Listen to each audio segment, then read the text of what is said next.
Good evening, sir. How you doing? Good evening. How are you? I'm doing fine. Again, thank you for taking the time to talk to me. I really appreciate that. Oh, absolutely. No problem. Thanks for having me. And I want to give a quick shout out to Isaac Rowe because him and his team put up that amazing Man in Me summit event that was powerful. Everyone did their thing, but your presentation stuck out the most for me. Oh, I appreciate that. Yeah, Isaac Rowe, man, him and the Man to Me organization is dynamic. Isaac and I are friends, and I just thank God that I was able to, shed some light and share what he put on my heart to give to the people. So, no, I'm glad I had some type of impact and added some value. Thank you. No problem, man. And I love your voice, man. I love that bass in your voice and that conviction because a lot of people, when I've talked to, you don't feel that conviction and you have that conviction, man. And I love it. Appreciate it. Thank you. No problem, my brother. Before we get into this conversation, kind of give me a little bit about your background a little bit. Yeah, so man, I'm originally from Pontiac, Michigan.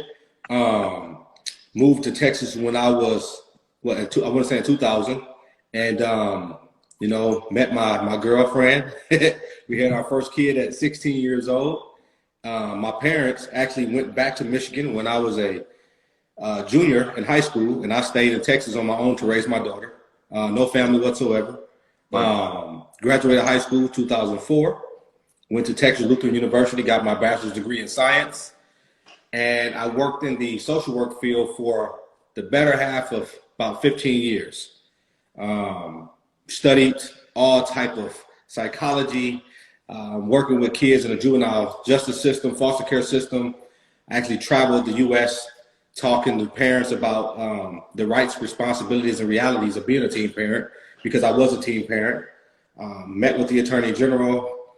I've done a lot of different things, but I've authored 3 books. I'm a certified public speaker, life coach, and I'm actually now working on a master's in counseling. That's dope, man. You profound. You embody Black excellence, man. So Oh, man, I want to appreciate just give that. you love for that, man. That's amazing what you're doing. And then also, how did you transition? You were a teen father. How did that kind of that journey for you of, you're still a teen yourself, you're trying to figure out what you want out of life and what you want to do at the same time raising a daughter. Can you talk about that a little bit? Yeah, I just know that I didn't always have to be a good example to see one. Right. I know what I was missing in my life, and I didn't have my father in my life the way I wanted to.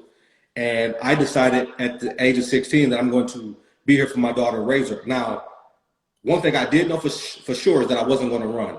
You know Right. what I mean? I said, I'm going to stay here. I'm going to figure this thing out. Because I truly believe that you never really figure anything out. You're constantly figuring things out. Right. You know what I'm saying? And so I'm still figuring out even now with my daughters. But I just decided that I wanted better for my life. I came from the slums. I came from Pontiac where most people don't make it out, at 18. They're gone by that time. So I just figured, what do I want in life? And I always knew that I wanted to help people.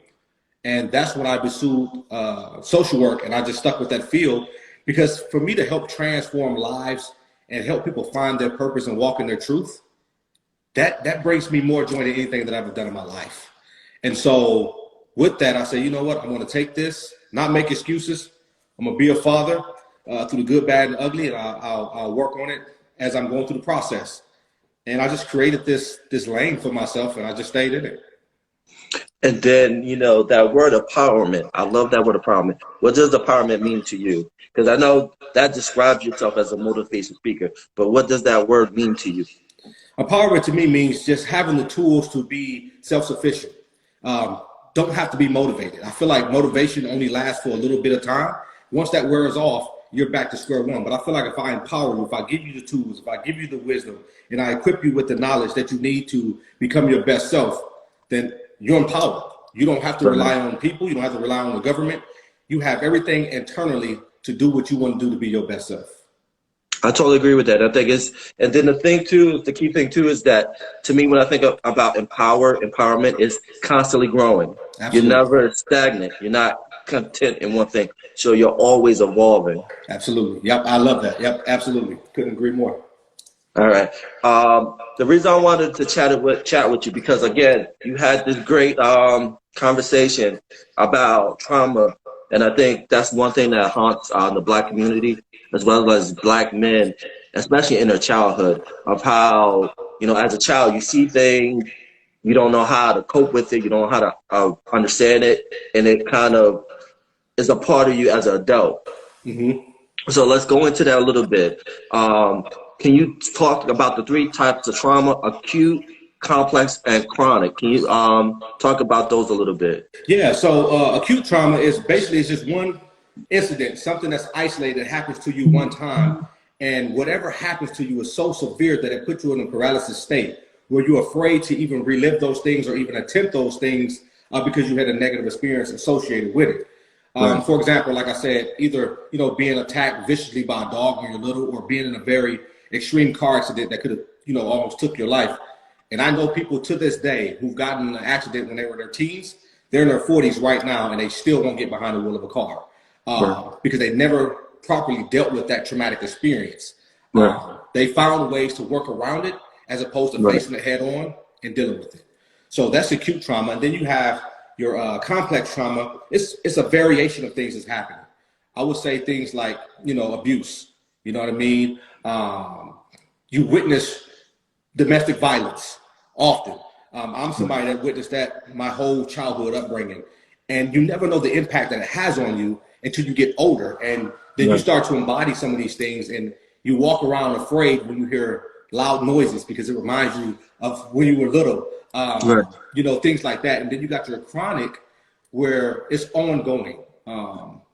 I like to use the example sexual abuse for kids. Right. You know what I mean? They've been sexually abused from the age of 5 up to 14, and that traumatizes a person to a degree where it's hard to come back from. Without the proper, even with proper counseling, you're still going to struggle because a lot of times you feel like it's your fault. Why was I in it so long? Why didn't nobody come and rescue me? And I truly believe that those three things right there, if not properly dealt with, will cause a lifelong term of issues for individuals. Right. And I think on a personal level, because I do suffer from depression, and I think I'm more on the complex, because growing up, seeing things at a young age that confused me, and then as I grew as an adult, I just saw it wasn't right. And so it was hard for me to verbalize how I felt. And so I'm constantly dealing with that now. I'm 41.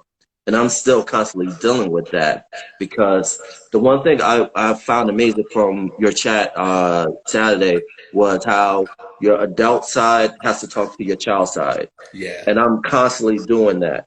So can you talk about that a little bit? Yeah, I really feel like you have to, at some point in your life, you have to introduce the child you to the adult you, and have those conversations with one another. And I think from the child perspective, asking the adult, how do you deal with certain things? Why do you deal with these things now? And I think as the adult to the child, just talk to the child like it wasn't your fault. You didn't have anything to do with that. You were put in situations where you were helpless. You couldn't control a lot of the situations that you were going through. And I think reassuring one another that we need to work together in order to heal as a whole. Because a lot of times the child in you is still fighting. And the adult and the adult in you is still trying to figure out how to live as a grown adult male or female. And with these two clashing with one another, it makes you look abnormal to a lot of people. But nobody understands the internal battle that you got going on. So I find myself often reflecting a lot about my childhood, and I'm asking myself, why do I behave like this as a man? And then I start thinking about some of the situations I've been in, how I responded then. And what I tell myself is, Corey, you never really dealt with those things. You're still acting as if you were a kid in those situations when you're not. But when you're triggered, you revert back to childlike behavior because whatever you did as a child kept you safe. And as a grown man, that don't look good on you. No, it don't. So, you know what I'm saying? So you got to figure out ways to deal with these traumatic experience as an adult. But the only way to do that is first by facing those things, owning that you've been through them, and then saying, I'm going to get the proper help. Right, and I think one of the things with myself, one of my triggers is like I don't like to get into arguments. Hmm. When I feel like I'm the one at fault, my tendency is to run away from my problems Yeah. or not to talk to anybody for like a week or 2 weeks because that's my safe space. Yeah. And again, that's me trying to, work on my inner child because that's what I'm so used to prone of doing as a child that I'm still doing it as an adult. Right, right. Yep. Absolutely. Absolutely. It's not uncommon. It happens to a lot of people. And I like to say we have more similarities than we do differences. The thing Right. is, as men, we're taught to suppress everything, even as a kid. Right. Oh, why you crying? You a punk. You need to man up or Right. whatever, right? So we learn how to hold on to these things and never be vulnerable. And that does so much damage. And I put a post the other day that talked about young boys being made to be the men of the house in their adolescent stage. Right. There are 3 stages before you become an adult. And if you're pushing a boy to be a man at an adolescent stage, to me, that's considered abuse. Because now all the pressures and things that this young boy is now thinking about what I got to do now, and I got to hold down the house, and they can't really express their emotions. They can't be a child at that point. And that's another form of trauma in itself. And so Right. you grow up, not being vulnerable. You grow up with this wall up. You grow up not expressing your emotions in a healthy way because when you was a kid, you said you had to be a man. I was told I had to be a man. Yeah. And then also, I think one of the key words in our vocabulary as men is we always use the word "I'm good."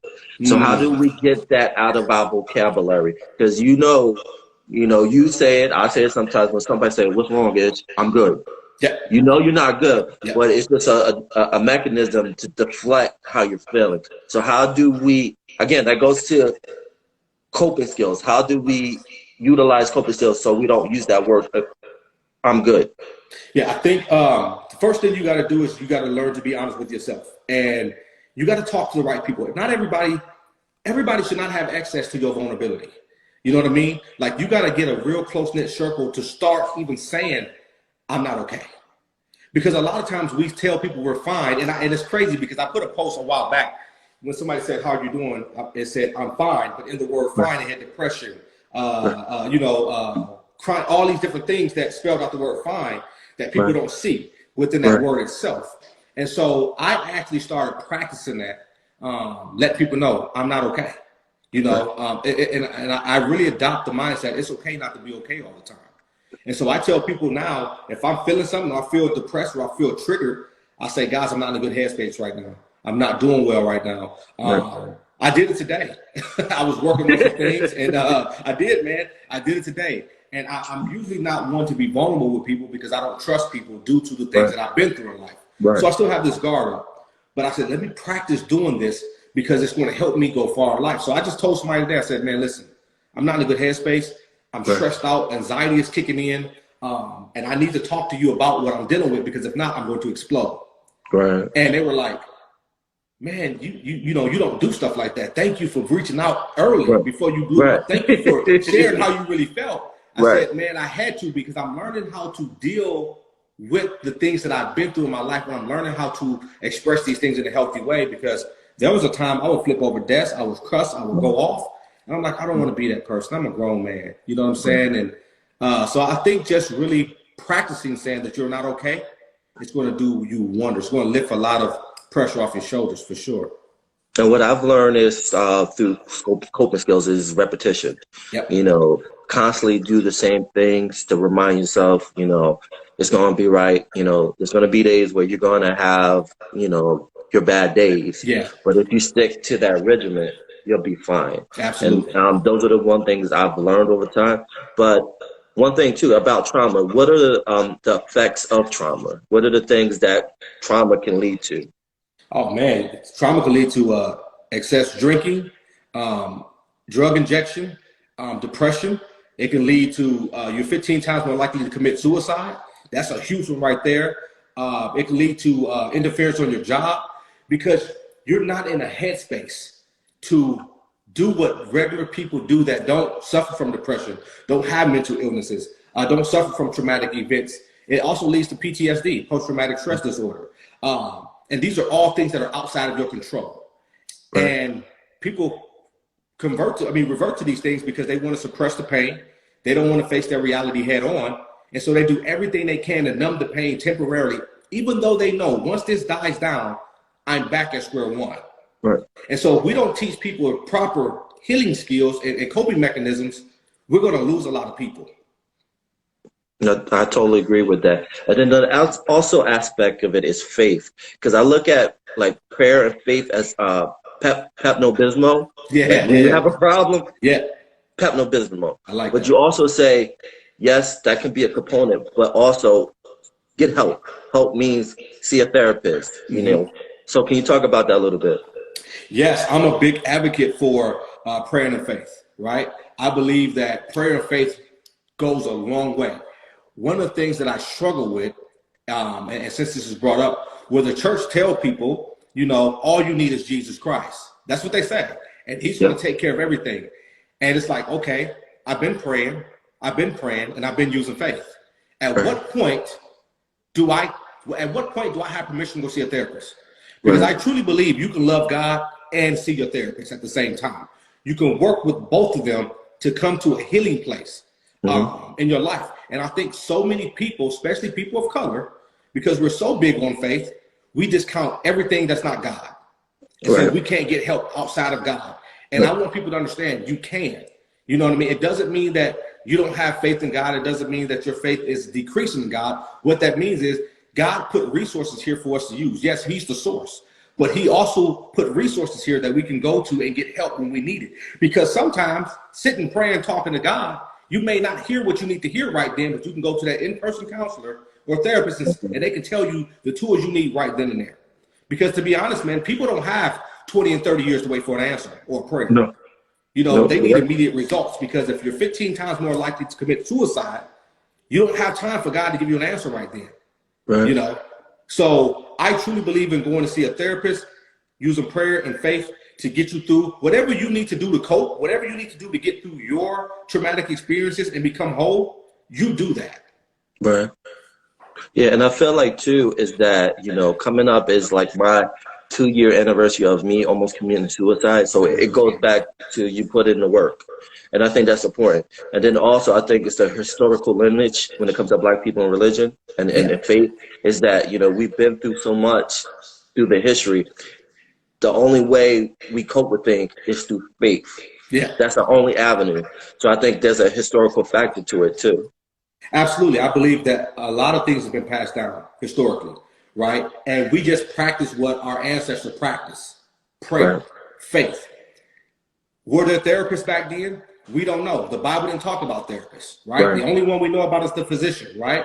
But it didn't say they had therapists. They didn't say all they talk about is they went to God when they were dealing with some things. But even in the Bible, people were dealing with demons. Even in the Bible, people were depressed. People were down. All these things that we read about in the Word is true today in our lives.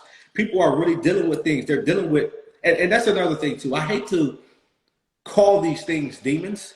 I really do believe there's a chemical imbalance when a person has a mental illness, a person has been traumatically exposed to some things. I don't feel like that's a demon. I feel like you're really chemically dealing with some things that has been altered due to your life experiences. And you have to seek the proper help. And I'm a big advocate. If you want to talk about really healing whole, don't talk to church people about that. Because they're going to tell you one way. Yeah. you know, so you got to talk to people that it's going to be, it's all subjective, right? And you got to talk to people that's really going to give you some real answers and not religion and what they think they would do. Because a lot of times people impose on you what worked for them onto you, and it may not work for you. So that's the key thing too, is how do you balance faith and science? Because, you know, that's been one of the historical things over time is, you know, the balance of two. Yeah, you need faith for some certain things, but you need science, you need data, you need research, you need these are the things you need to understand. Like, for example, like people didn't really know post-traumatic syndrome until like the late 70s and the 80s. Yeah. It's so true. Science and religion, they have always been pinned against one another. Scientists believe in God, believe it or not. I actually am a science teacher right now. So it's kind of crazy that I operate in both realms, but I believe we can't get caught up in the semantics. And I also believe that we can't allow people to create a narrative for us that we live in. Right. I believe that science has done a wonderful job at giving us the data, making sure we have things in place that's going to set us up for success. And I also believe that religion has played a role in, you know, people being successful as well. But that's just the thing. Religion has gotten in the way of a lot of things that God doesn't stand for. Right. You know what I'm saying? There's a lot of religious people who are religious that follow a lot of the laws, but God ain't said half of the stuff that religious people say. But they speak on the behalf of God all the time. And what we do as people, we blame God for the people that spoke on their behalf. And God said, I ain't said none of that. So I really believe that if we are in tune with who God is, we know who God has called us to be, and God knows, because he's created us, that there are some things that we're going to go through in life, traumatic, that God put things in place for us to go get help. So I believe that you got to know within yourself, if I go see a therapist, that doesn't mean I'm denying God. That doesn't mean I'm losing faith in God. What that means is, God, you gave people wisdom and knowledge to be able to help me on this earth while I'm here. But I'm going to go to you to ask and get guidance and directions on how to best do it. You see what I'm saying? So I think that's how you balance the two out. You don't discount one for the other. And I said this, and I got a lot of backlash for it at one point. I know the Bible said that God is a wonderful counselor. And I said, God is not a therapist, and therapists are not God. I think you need both of them to do the work to get to heal. And so that's how I look at it, and that's how I balance the two. And I see that transitioning into like a child, raising a child. Like you need the mom and the dad, because it's a balancing act of both. So can you talk about how, you know, as a father, you know, dealing with depression and trauma, and how that kind of affects your relationship with your child, good or bad? Yeah. You know, with all the traumatic things I've been through them all, acute, chronic, complex. I experienced them all. And because of these things that I've been through, like I said, I have a guard up. I don't trust anybody. That even trickles down to my kids. Now you're like, well, how don't you trust your kids? Why don't you open up for your kids, or even my wife for that matter? Because I'm afraid of, one, the times I was vulnerable, people took advantage of that. And so I have to have this hard exterior so people don't feel like they can take advantage of me.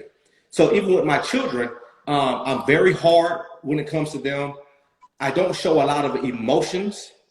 I'm getting better, but I don't show a lot of emotions when it comes to like the physical touch, hugging and kissing my kids. When we get into arguments and stuff, I'm like, you don't want me here, I'm no good, I might as well just leave. You know? And so these things have impacted my children in a lot of ways. And it's kind of like, well, Corey, you, the same thing. Because you were a victim, you are creating victims. And I want to break that cycle, because my children have nothing to do with what I've been through. You know what I mean? But they suffer the consequences of what I've been through. That makes sense, yes. And so it's not their fault. So I'm learning right now. I practice some things with my oldest daughter. I tell her how I feel. I become vulnerable with her. There was times where I was just angry. She's like, why are you so angry? What did I do to you? And I didn't have an answer for her. And I started thinking it has nothing to do with what you've done to me. It's what's already been done. And it pushed my children away. They didn't want anything to do with me. They know I'm a great father. They tell me all the time, you're a great provider, you're a great dad, but the emotional piece is missing. I've been so abused and experienced so many traumatic things that I don't emotionally know how to connect with people anymore. And so I'm trying to repair that piece of me by building relationships, letting my guard down, being vulnerable, talking about how I feel, and letting people know I'm not okay right now. And I found myself making some strides, and I count every small step as a victory. Yeah. And then also too is because of your past traumatization, you know, you kind of lean more onto the logic aspect of it, right? Because it's like when it comes to just your children's just everyday life, you know, you look through it through a logical spirit. And so that kind of hinders your emotional side, because you're thinking in your head, like, what do they want from me? Absolutely. Like, what are they getting out from me? What do they want? If I give them this, then they don't want nothing to do with me. So how do you cope with that? How do you work with that in a way? That's a Because you great want to keep the question. logic side, Uh-huh. because again, that's important to keep the logic because that helps you never be in that situation of being taken advantage of. But Right. at the same time, you're like, all right, this is my children, Yeah. and they're innocent, and I gotta break that wall down. So, like, how do you do that? Yeah. With me, what I had to start doing is I had something called an enemy box, and Okay. everybody went in it. I didn't care who you were, wife, kids. I don't care who you were. You went into this enemy box. So what I had to do was I had to unlock the enemy box and start removing the people that don't belong in there. Right. And so I took my daughters out. I took my wife out. I took out people that were close to me because I said these people have not shown me anything in regards to them wanting to hurt me. All they've Right. ever done was supported me, told me they love me, but on the back end of it, like the logical part, the people that told me they loved me was the one that did the most, caused the most damage. And Right. Right. so I said, but if I don't give people an opportunity to show me different than what I'm used to, then I'm Right. going to be a prisoner in my own head for the rest of my life. I'm going to hate myself. I'm going to be depressed. I'm going to push everybody away that I love that has Right. nothing to do with the pain that I'm currently in. And so Right. I started taking these people out the enemy box and I start giving them a fresh start in my life. And I Mm. said, you know what? I'm going to allow you, I'm going to give you the autonomy to prove to me that you really are who you say you are. Right. If you do the opposite of what you're telling me, you go back into the enemy box.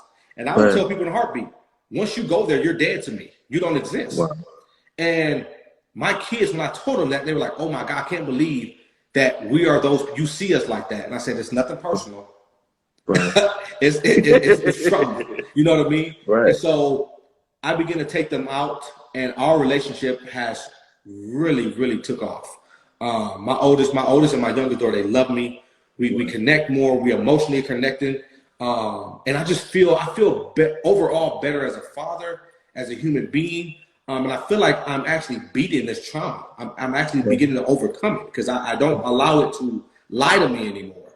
Right. That's deep.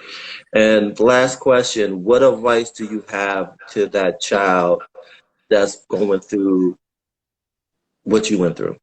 If you had a chance to talk to your inner childhood, like have that conversation, what would you say to your child, to your inner child? What's that conversation like? I would tell my inner child, first and foremost, not your fault. Everything that you're going through that was outside of your control, don't blame yourself for it. And then I will also say, speak up about the things that you're feeling, regardless of who's offended, who don't believe you, and who don't want to listen. Speak up anyways, because somebody somewhere is going to hear what you're saying, and they're going to help you out. And I'm just going to tell that person, to continue to hold on. It hurts at the time it's happening to you, but as you grow and progress, your stories are going to help save somebody else's life. Because there are more people that identify with your pain and hurt than they don't. And seek help. Get help. Go to a trusted individual, whether that be counseling, a close friend or relative, and get the help you need. Let them know what you're feeling. Let them know what things you've experienced, and see how they can help you. You're not fighting this alone. Don't suppress it anymore. Let it out. Cry if you have to.